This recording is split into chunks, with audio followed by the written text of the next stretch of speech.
ಕಾನೂನುಬದ್ಧವಾಗಿ 40 ವರ್ಷಗಳ ಹಿಂದೆ ತೆಗೆದುಕೊಂಡ ಜಮೀನು ಕಾನೂನು ವ್ಯಾಪ್ತಿಯಲ್ಲಿ ನಾನು ಹೋರಾಟವನ್ನು ಮಾಡುತ್ತೇನೆ.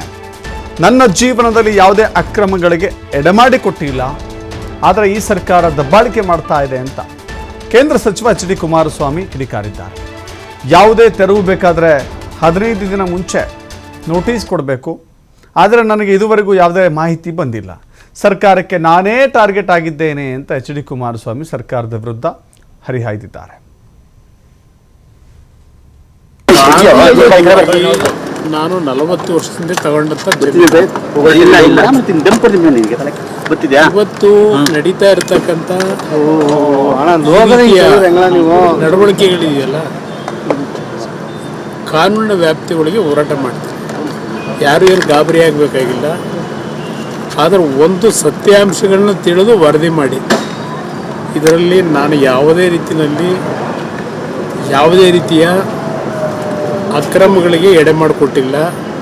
ನನ್ನ ಜೀವನದಲ್ಲಿ ಅದು ಮಾಡದೇ ಇರತಕ್ಕಂಥವನು ನಾನು ಈ ರಾಜ್ಯದಲ್ಲಿ 2 ಬಾರಿ ಮುಖ್ಯಮಂತ್ರಿಯಾಗಿ ಇವತ್ತು ಈ ರೀತಿಯ ಈ ಸರ್ಕಾರದ ದಬ್ಬಾಳಿಕೆಗಳನ್ನ ಏನು ನಡೀತಾ ಇದೆಯಲ್ಲ, ಬೆಂಗಳೂರು ನಗರದಲ್ಲಿ ಯಾವ್ಯಾವ ರೀತಿ ಲೂಟಿ ಮಾಡಿದ್ದಾರೆ.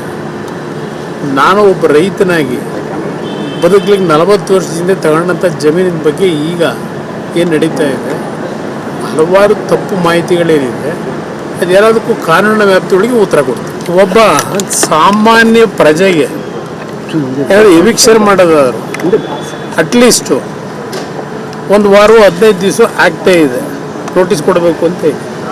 ನನಗೆ ಇಲ್ಲಿವರೆಗೆ ಯಾವುದೇ ಕಮ್ಯುನಿಕೇಷನ್ ಇಲ್ಲ, ನೋಟಿಸ್ ಇಲ್ಲ.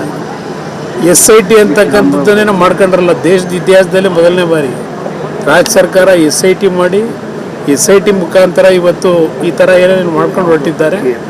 ಇದಕ್ಕೆಲ್ಲ ಒಂದಲ್ಲ ಒಂದು ರೀತಿಯಲ್ಲಿ ಇವ್ರ ನಡವಳಿಕೆಗಳಿಗೆ ಬೇರೆ ರೀತಿಯ ಉತ್ತರ ಬರ್ತದೆ. ಕಾಯಿದೆ ಕುಮಾರಸ್ವಾಮಿ ಟಾರ್ಗೆಟ್ ಮಾಡಿದ್ದಾರೆ ಸರ್. ನನ್ನ ಬಿಟ್ಟರೆ ಇನ್ಯಾರಿದ್ದಾರೆ ಅವರಿಗೆ?